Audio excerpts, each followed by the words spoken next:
A certain trumpet sound. There are many of God's people today wanting answers because of much confusion concerning the affairs of the nations as well as the state of the church. Since the Council of Nicaea in 325 AD, the church has compromised with the secular political powers of this world, and this compromise has been going on for approximately 17 centuries, even to this present day. The church and state deal at present is not compromised enough to satisfy the secular powers of the beast system known today as the New World Order. This will cause the nations and the political church to renegotiate a mega deal that will initiate the covenant with many, starting the 70th week of Daniel's prophecy in Daniel 9:27. The beginning of Daniel's 70th week is the start of the 7 years commonly called the tribulation period. History is certainly repeating today, as Ecclesiastes 1:9 says.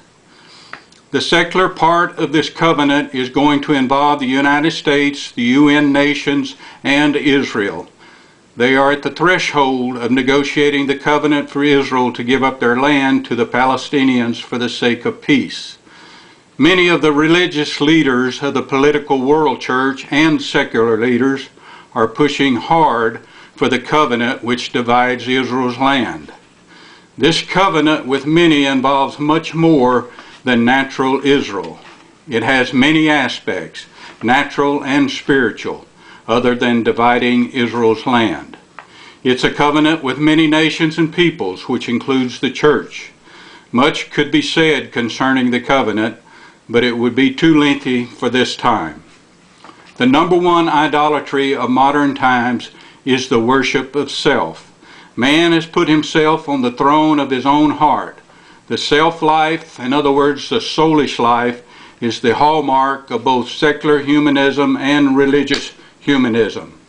The fact that religious humanism is unrecognized by a lot of God's people should reveal just how far some have been deceived. Webster defines humanism as a way of life centered on human interest, especially a philosophy that usually rejects the supernatural and stresses an individual's capacity for self-realization through reason. That's a quote from Webster's dictionary. Human reasoning alone, without revelation from the Spirit of God, is a major problem in the church today.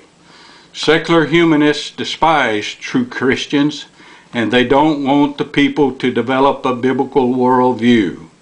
They encourage the people to lean to their own understanding and not to trust in the Lord, as Proverbs 3:5 says the opposite.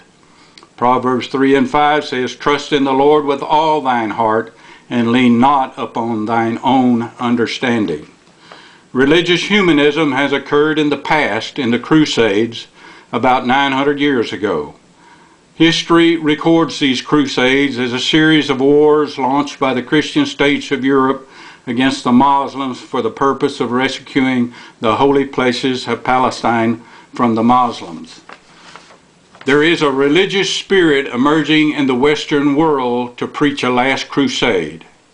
It's a movement in the church in America to take over the world political government, and it's known as Kingdom Now theology. Please beware of this era.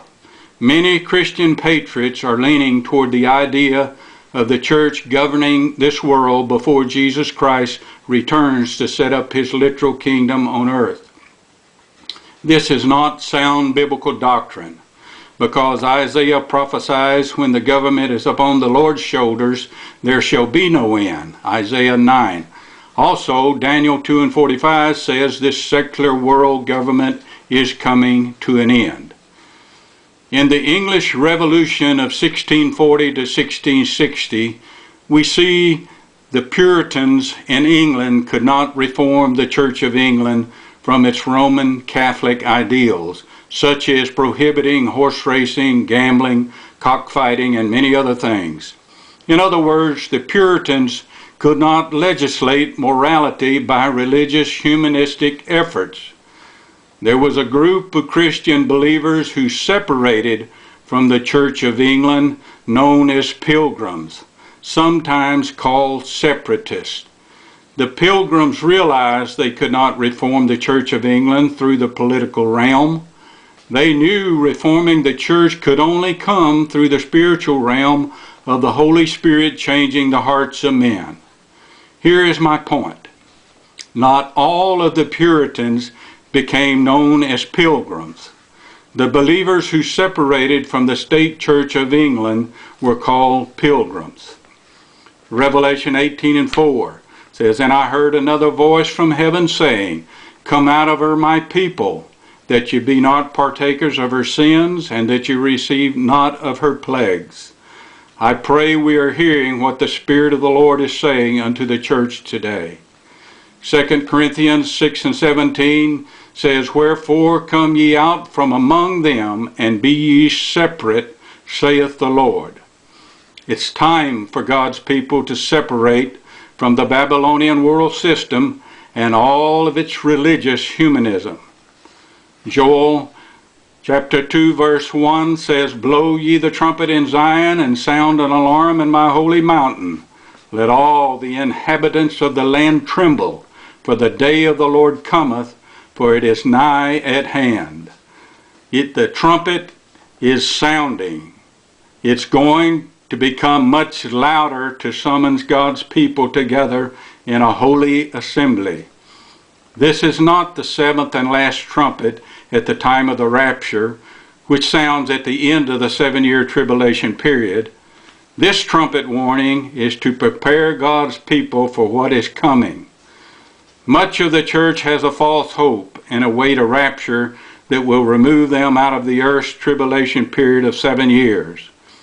The gathering of this holy assembly is going to be worldwide and will consist of many Christians departing from their political churches as the Holy Spirit is leading them to separate from Babylon's influence. There is much confusion about what is known as separation of church and state. The idea and intent, I believe, of the Founding Fathers in our Constitution was that the state was not to have authority to rule over the church in spiritual matters. They felt the church was to submit to the state in civil matters that did not violate the moral conscience of individuals. So, is there to be a separation of church and state, literally speaking? The left-wing liberals advocate separation to accomplish the New World Order's goal of removing God and His Word from our schools and government, while the right-wing conservatives say that the church and state should not be separated because of moral values that come only through religious convictions. I don't personally believe it was the purpose of the Founding Fathers to give religious content to the state.